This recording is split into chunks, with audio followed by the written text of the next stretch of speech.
April is a big month for the Conscious Habit podcast. It marks our 2-year anniversary from launching this show in 2022. First off, thank you. Thank you for being along for the ride. Thank you for your feedback, your suggestions on the topics, and the guests that you would like to hear on the podcast. And as an additional thank you, we are rerunning one of our fans' favorite shows. It happens to be one of mine as well.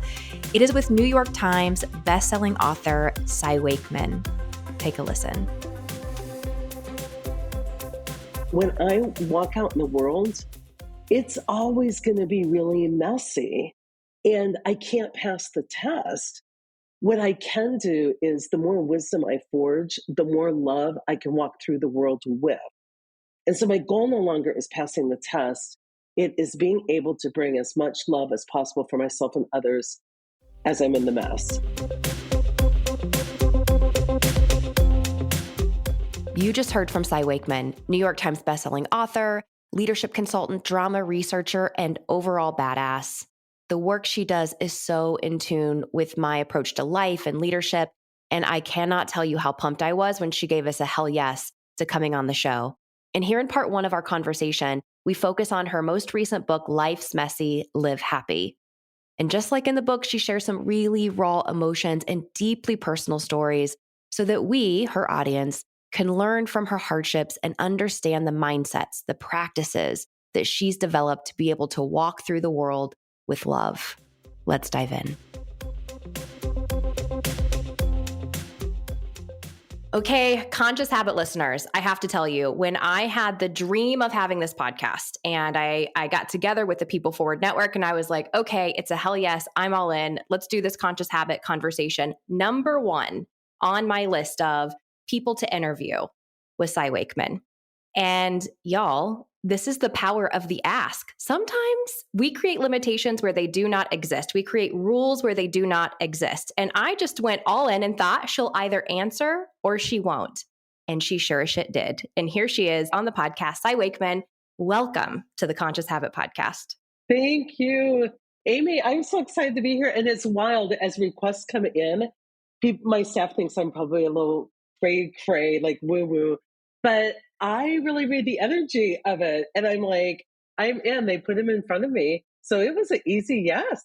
I love that. It is, I lovingly say I put the woo in Woodall. And so I love that it felt so aligned for you and that it was a hell yes, I'm in. Because I said, how do we make this a hell yes? And you're like, I already said yes to it. So it's a hell yes. Yeah. And I think that's a testament to how connected you are to you, right? And your own sort of center and your North Star and being like, I feel really connected to what feels aligned for me. And that is a lot of the goodness that's in this book. So y'all, Life's Messy, Live Happy, Things Don't Have to Be Perfect for You to Be Content is Cy's newest book. Go buy this. I have a handful of friends who have read this. I immediately, as I picked it up, I was like, you have to read this. You've got to pick it up. Some on Audible, some read the book. Each one, though, had said, I see myself so much in her stories. So A, thank you for writing it. And B, tell me what that was like. Because sister, you went all in with this book. I was like cheering you on, saying, hell, oh my gosh, she's being so vulnerable and it's beautiful and it's so helpful to the readers. What was that process like for you? Toughest book I've ever written. And I want to back up to something that you said, like how connected I am. And I just want to level set for our listeners is many times a day I do get connected. But one of my biggest lessons in life is it is not about staying connected. It is about the compassionate return to connection. I tell the story in my book when I was first starting to meditate and I would lose the mantra and I would be like, oh, and probably say a few swear words and like violently return to the mantra. And my teacher just laughed so hard. And he's like, Sai, we're going to work with you on compassionate heading in the direction of the mantra. He's like, when you find yourself drifting, just compassionately return. And so that's a message I want loud and clear. I don't know that any of us find our center and keep it. I think we all just have to get so good at compassionately returning. The book. So I've written on my research, I've written before this 3 books about what I teach in business. And a lot of what I teach in business is universal principles translated for how we can ditch the drama at work and bypass ego. But that was really taking fascinating research I did and writing it like a report or a dissertation. And so it was an exercise that was intellectual and it was outside of myself. So when my publishers asked me over the pandemic if I wanted to write another book, I had pitched a book a long time ago about the way I lived my principles personally. And I'm so glad they said no earlier because I wasn't ready. I think I would have written a book recommending how other people live. And instead, I was able to write a book about how I have lived. And it was a big decision because I was in the middle of a pandemic. My best friend was dying of breast cancer. I was stranded in a vacation home in Mexico. My marriage, that I was just so madly in love, had fallen apart. Of course, our business being speakers had fallen. In a matter of months, my sweet nephew had just been killed in a car accident. In a matter of months, I just watched life, which happens for me about every 10 years, just completely fall apart. And this time, when I was noticing how I was feeling, it was relief and bliss. And it was shocking how giddy I was. And one of my favorite quotes is "Barn burnt down. Now I can see the moon." And so when they asked me this time, I knew I had to write a book because I get asked how to live these principles at home.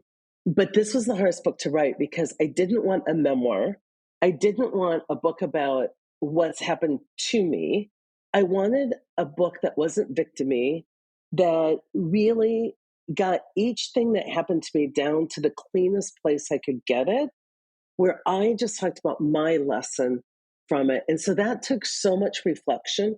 Every word meant a lot to me. I wanted to accurately describe without putting blame on people I loved, but also without diminishing my story about what I've been through. So it was a very careful book.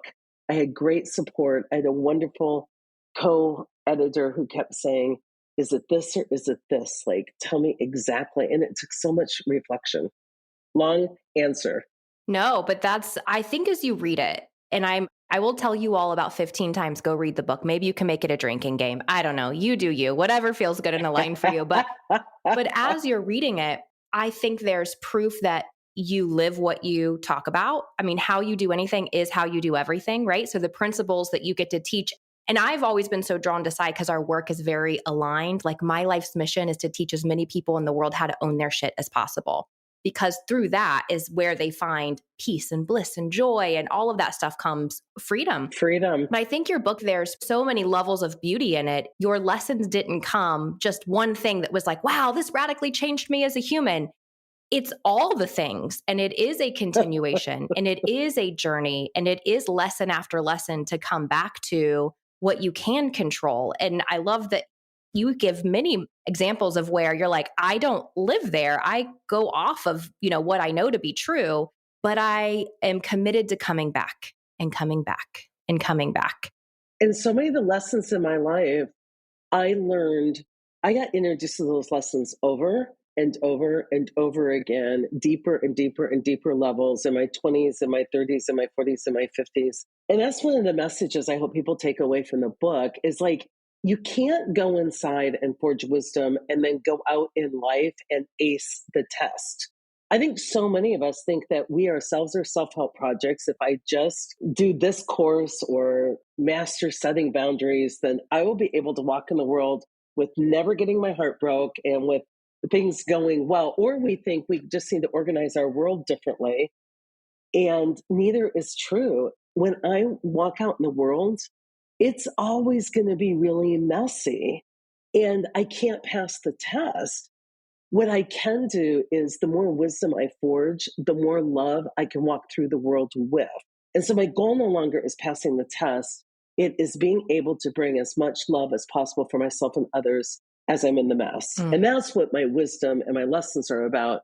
Not that I somehow can get so good that I'm unaffected by it or I do it perfectly. And that's why the book is all about life's messy, but you can still live happy. You still can be content in the perfect world, but you got to change your goals.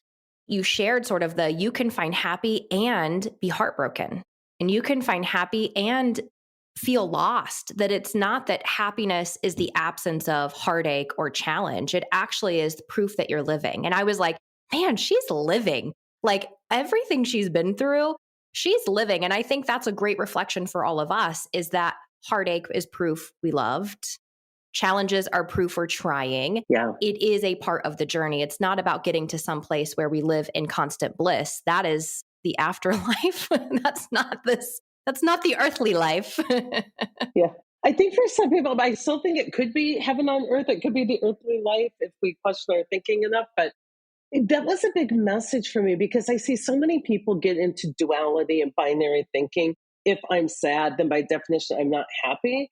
And so if we're having any feeling that isn't happiness, we think it excludes happiness.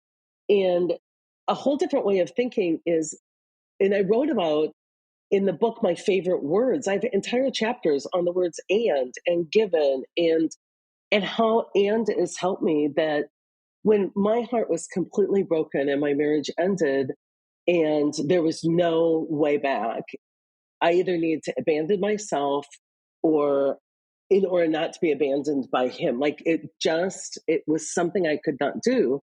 And I remember being heartbroken and a beautiful person telling me, Sai, your job isn't to get healed from the heartbreak. Your job is to remember that life is bigger. Build a life big enough to contain the heartbreak, but not be dominated by the heartbreak. And I started to really see that I can have made the right decision and miss that person. I can, in the same moment, be so beautifully grateful and grieving. And so sometimes I can't be grateful for what's happening, but I can be grateful in the midst of what's happening. And those small changes really opened up a lot more happiness for myself because it wasn't mutually exclusive. It's a good question for anybody listening. Like, if whatever you're struggling with right now, whether it's relationship, it's a job, it's a decision, whatever the case might be, if you're stuck in the either or, you paint yourself into a corner, right? But if you're open to the and, that's where possibility can exist. And I like that you share we get stuck in dualities. We are able to open up and see new things. And then the whole like chapter, the conversation about gratitude, we all have heard about gratitude. Yeah, be thankful. And I think we almost downplay it, or it's like this, I know I should be grateful, but we often think of gratitude for just what we have. I'm grateful I have shelter. I'm grateful, which, okay, yes, let's do that. But you brought a different take to gratitude, which is, can you be grateful for the shit? So can you dig in on that a little bit? Totally. And I didn't want to write about gratitude. I think it's like an overwritten on topic. I think it can be used for toxic positivity to like pressure people to feel differently than they truly feel about something. And it kept coming up again and again. I actually wrote 2 chapters on gratitude, not wanting to write anything. And I just go through like gratitude 1.0 and 2.0. And 1.0 is when we start to retrain our minds to not just focus on the negative, but to focus on the positive. But I saw how my ego co opted my gratitude practice because even naming something positive or negative was trapping myself in duality. And it was about whether my ego preferred it, it was about whether I did it. So I used to write gratitude lists and I almost got superstitious. I'm like, oh, if I forgot to count that as a blessing, the universe won't give me more of it. And I need to like signal to the universe, I want less of that and more of that. And then one day it really hit me. Instead of counting my blessings, my work was really to work to count everything as a blessing. And I give an exercise in the book where I would look at what I would write down if I did a traditional gratitude list. And then I would write down in my journal the highlights of my day. And I would look at where the gap was. What was something that happened in my day that never made my gratitude list and why? And then I started to work the gap. And some things made my gratitude list, and I didn't yet have long term perspective. I was looking at it in that moment transactionally. I didn't love it. But how many times do we have things that happen that we think are the worst, and 10 years later, we're like, they're the best? I had to look at some of the things I wasn't yet grateful for and say, how is this meant to evolve me or inform me? we are so quick to name good or bad things outside of us. And I invite people to be more curious before you name anything externally. But we are so slow to name things internally. And so I want people to be slow to name and judge external, but I want people to sit what's going on in their lives and their feelings until it tells you its name. And so much on my list that wasn't on my gratitude list were things trying to evolve me that I didn't want to listen to, that I was stubborn about, that I wanted to ignore because I wanted to stay in that fantasy instead of seeing the reality. And I just had to start letting things evolve me. And then pretty soon I got to the point where I'm not just counting my blessings, I'm counting everything as a blessing. And when I started to do that, I started to realize my privilege because there are things on my gratitude list that today, unfortunately, will not make somebody else's gratitude list. Doesn't even have a chance. And that's how I really got to define privilege for myself is I have a home on my gratitude list because I'm white and getting a mortgage was easy. And I have generations of home ownership in my favor. And so even that trivial thing, like I have shelter, I had to look at it in a new way. Where can I, through my sponsorship and generosity, make sure that more people have opportunity if that's what they choose to home ownership? And so gratitude got really deep for me in that book, and it's been fantastic. I loved the chapters because you're right. It wasn't just like a life's messy, but you should be grateful. It wasn't like that. It was, I love the evolve. That's a perfect sort of way to encompass it of maybe this isn't happening to me, it's happening for me. I have a dear friend, Desiree Garcia, who's a fellow coach, and she says that all the time. Maybe this is happening for you. And you don't have to love it in the moment. You don't even have to love it 10 years from now, but maybe with some reflection, you can be like, damn, that was actually what I needed. I didn't want it. It was painful, but I couldn't be here unless went there. Gratitude helps you meditate with it until it's true. So I can see where it's like, oh, I'm glad that didn't work out because I ended up with this beautiful life. That still didn't feel true to me. But recently, I was able to take a look at the list of heartbreaks in my life and really devastating things that I wrote about in the book. And I looked at the longevity, and each one of those things was simply telling me, Sai, not your home. If I'd had a better high school experience, I'm the girl who would have married the first farmer that asked. I would be living in a beautiful little community. I'm sure happy, but that was not where I needed to be.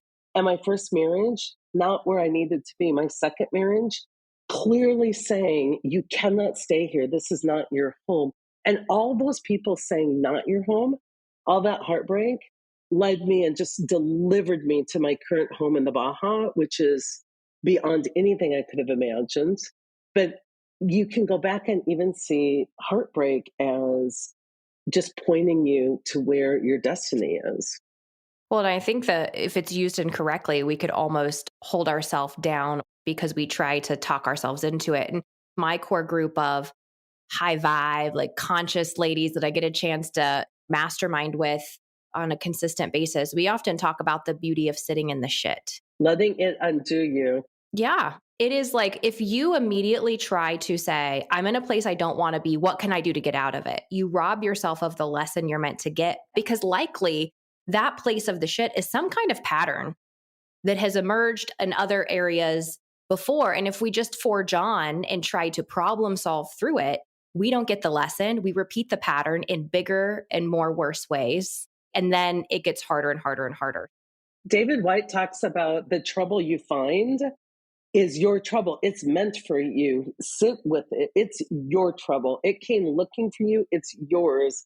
Sit with it. Be burned by it. Be evolved by it. I so agree. We spiritually bypass those of us that are high vibe. I did it myself. I would work both sides of the relationship. I would overfunction. I use giving not as generosity, but as control.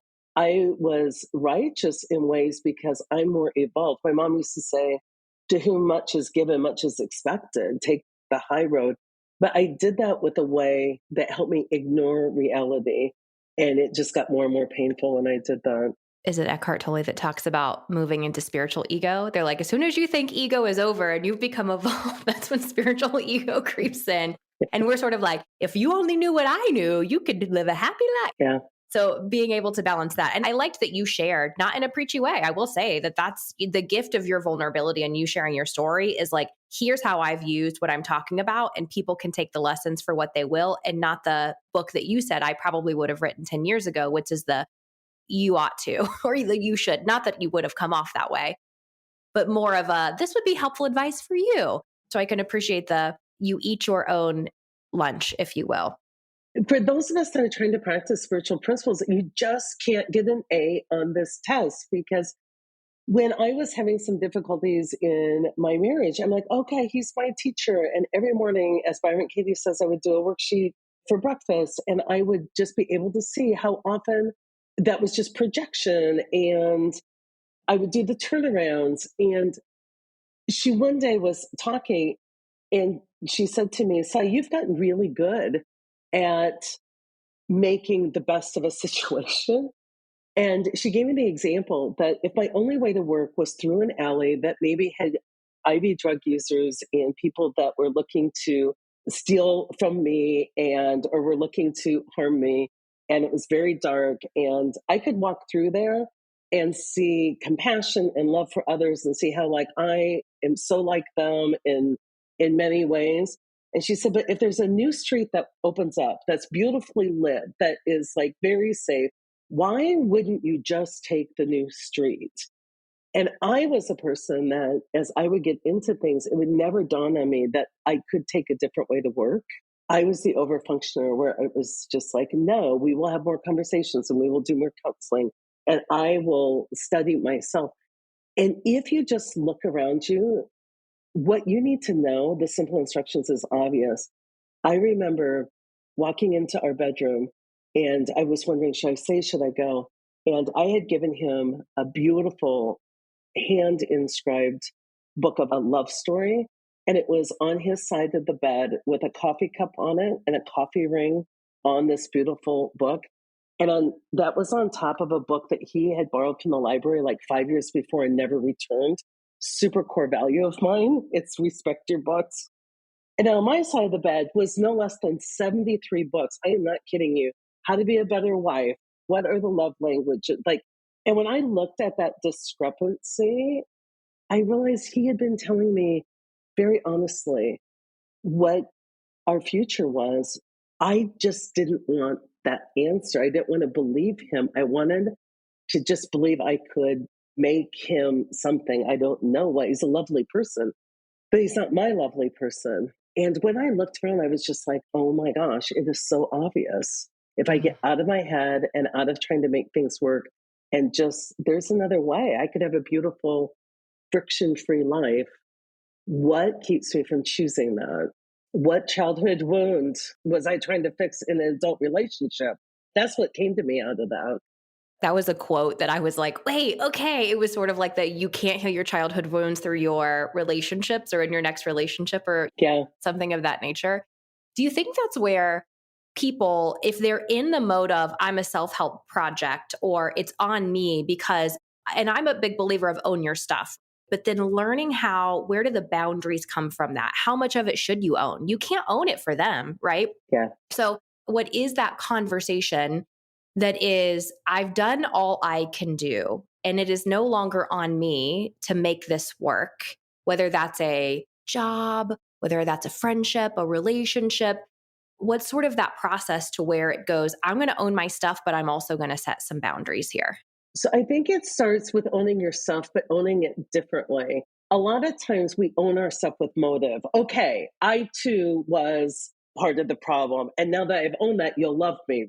And when we own our stuff with motive, it's not really owning our stuff. And most of the stuff that is easy to own for some of us is I was unkind as well, or I didn't communicate enough, or it's the self help project stuff instead of owning, I am so scared of being abandoned that I am willing to abandon myself to be loved by you.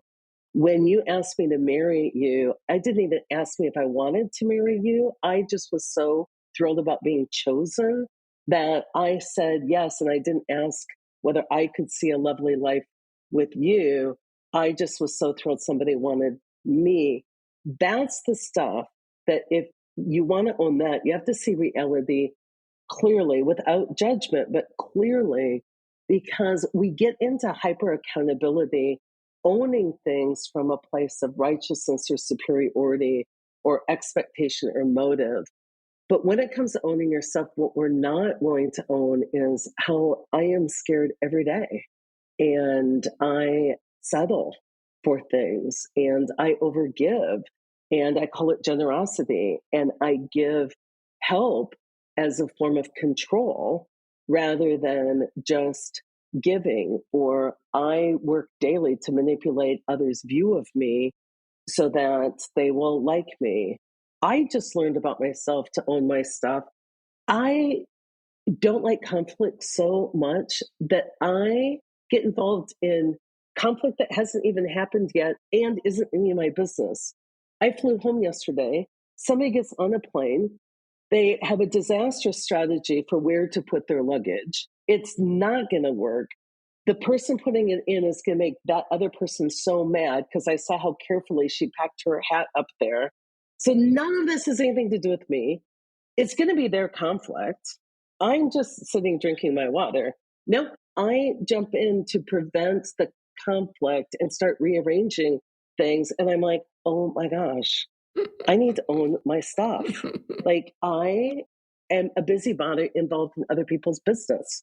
And so I think that's the owning. Once you own your vulnerability side, not what you did externally, but why you did it, that's when it becomes obvious whether you can stay in something or not.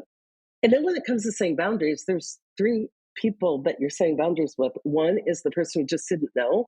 And once they know, I'm not saying a boundary to rule you out. I'm saying here's how we can live together and I can love me and you at the same time. Like, this is my owner's manual. I'm just saying, my preferences, my desires, my limits, my non negotiables. There are people that once they know, they're like, I am so sorry. I will do better. They make mistakes, but they do better. There's other people that test it. They understand, but they'll test you a few times. And then there's complete boundary destroyers. And for some reason, I thought I had some superpower to take a boundary destroyer. And if I just communicated better, or if I just was more patient, or if I role modeled, that somehow I would change them. And I needed to just see that that person didn't respect mine or anyone else's boundaries in their lives. That's how they got their needs met. Yeah. And there's nothing else you can do about it, right? Because then I think, which, I'm excited to kind of talk about Cartman's drama triangle. Oh, I love that. By the way, I was voted drama queen in high school. And I feel like it's so fitting that it was like full circle that I now do the work that I do. That was a title well earned. No, you ditched drama. Ditched drama. I wrote down this quote because it really spoke to me. Who chooses you matters less than the ways you advocate for yourself.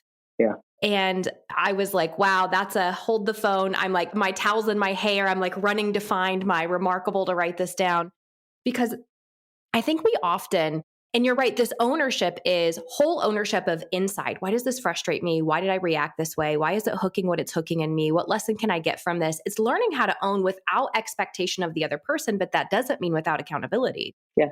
Especially owning where I'm not honest. Where am I not being honest? Yeah. It's so good. It's so good. And then I think there's a phrase that people use that just grates at my nerves. People share this meme all the time that says, if they wanted to, they would. And I'm like, well, isn't that some victimization BS? That is not true. Did you advocate for your needs? Did you let them know? And then I love how you break it down, the boundary. There's some people who are like, wow, I just didn't know. Had I known, I would have had respect for that. Or some that you have to work with. And then some who are just, they don't give a damn. And you've got to decide to snip, snip, cut them out. Yeah. And the question is, what keeps you from advocating for yourself? I was in a relationship where I'm like, I don't like advocating for myself. I just think I'd have to do it every day, 10 times a day. That's something where it's like, why would you? But what I found out so often is all the ways we try and not be abandoned when we aren't owning and parenting ourselves. And when I look at my first like Match.com profile, I'm like drama free girl. Like I had no needs. I would be like the easiest girlfriend ever. And how I misused my own work because it's just not realistic to really be okay with everything and to be so evolved that nothing bugs you. And then when I would be so mad at how I was treated, instead of looking at them, I'm like, well, how have I advocated for myself? Right? It's like I pretend I'm easygoing. I am not. I like order in my home. I am a home edit fanatic. I like to remove any friction from my home. So if I open up a drawer, there's no conflict in that drawer. And yet I was dating people where it's like, oh, they have a super messy car. That doesn't matter to me. I can accept everything. No, it drives me absolutely insane. And I had to admit that to myself. And actually, now that I'm older and I'm thinking, who would I date? Oh my gosh, they would have to be better than my solitude. And I am very difficult to live with. No one would ever want to live with me. We should only just date because I'm very particular. And I've lied about that for 57 years. What a realization, though. We all have some area where we are illusioned with the needs we think we bring to the table because we think it's going to make us easier to be accepted by the people around us. And I think that is, it does not make us self righteous to be like, I have no needs. Exactly. And can I live in a messy environment? I have four sons. When they come for 2 weeks over the holidays, my entire place is undone. It truly is generosity then that I so enjoy every minute with them. It's scrumptious that I choose to forego, but not ignore the fact that the minute they leave, I am like restoring order everywhere because I prefer order. And I thought boundaries was just what my limits or non-negotiables were. I'm like, well, I can deal with disorder. No, preferences are part of boundaries. I prefer not to. Then when I do live in disorder, it truly is a gift, not a lie. And so I just, that's one little example I'm just noticing about myself. I'm willing to compromise, but I can't compromise based on a lie because then you can't love me for me. hmm There was, I think, closely related to that, the part in the book where you talk about your brother coming to get you to play in the snow. And you, by the way, you mentioned he brought Casey's donuts. Is that Casey's gas station donuts? Because I was like, oh, is she in the Midwest? I was like, Yes, oh, they're the that's a best Midwest girl donuts. right there. I know what you're talking about. Iowa, Casey's Donuts and Casey's Pizza. Shout out, free advertising for Casey's. If you are crossing the Midwest and you don't stop, you have lost out. Casey's Pizza, for sure, a must have. Anyhow, when you were talking about, with your brother of him getting you to come out and play and just to be a child, and this phrase that you used, when you said, I see do not disturb signs where they don't exist. Yeah, That is, I think everybody pause, write that one down, simmer on that, and ask yourself, where am I squelching the desire to be alive, to live, to have fun, to play, to be spontaneous, to live out needs that we pretend like don't exist because it feels like it's easier to live in the box than not.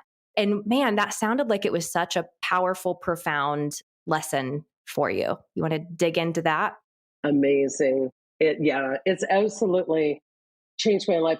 It's funny because if you would ask me 20 years ago, am I spontaneous? I'm like, absolutely. I am super spontaneous when I plan it and but I grew up in a really chaotic environment. So play wasn't that safe for me. But we had come home, we had lost my mom, and she had died when she was 70 of cancer. And we all came home to go through some of her belongings. And I had gotten in really late at night. It was in Iowa. I got in like 2 in the morning. I drove through a blizzard to get there. There was so much new snow all over. And about 6 a.m. that morning, my little brother Tim would go out and he'd shovel people's walks, elderly people. I live in a tiny little town. And he just was so joyful. He's one of those people who love the snow and he loves snow blowing and he has a snowblower and he was going to use it. He probably was up since 5. And I hear this tapping on my window and like stones throwing at my window because my dad was still sleeping. And he's like, come out and play. I look out the window and he's so cute. He's a grown man. He's 36. He's like, come out and play. And I'm like, no, I was so mad. And I went back to sleep and then he tapped again. I'm like, leave me alone. I had pillow over my head. I am exhausted. I'm home for a horrible weekend.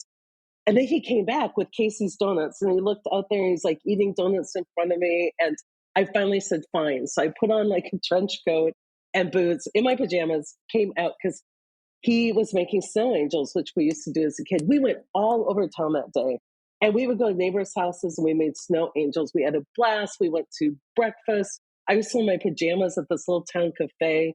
He was laughing. He was just like, she's a mess, but I'm working with her, to all the people that hadn't seen me since I was a little kid. And amazing day, but I didn't realize how amazing, because when we left a day later, I didn't know that'd be the last time I get choked up. I would see him. Mm. He died of a heart attack. He was found in his bed the next morning after we had all gone. And my last memory of him was like, just quit being so serious and come out and play.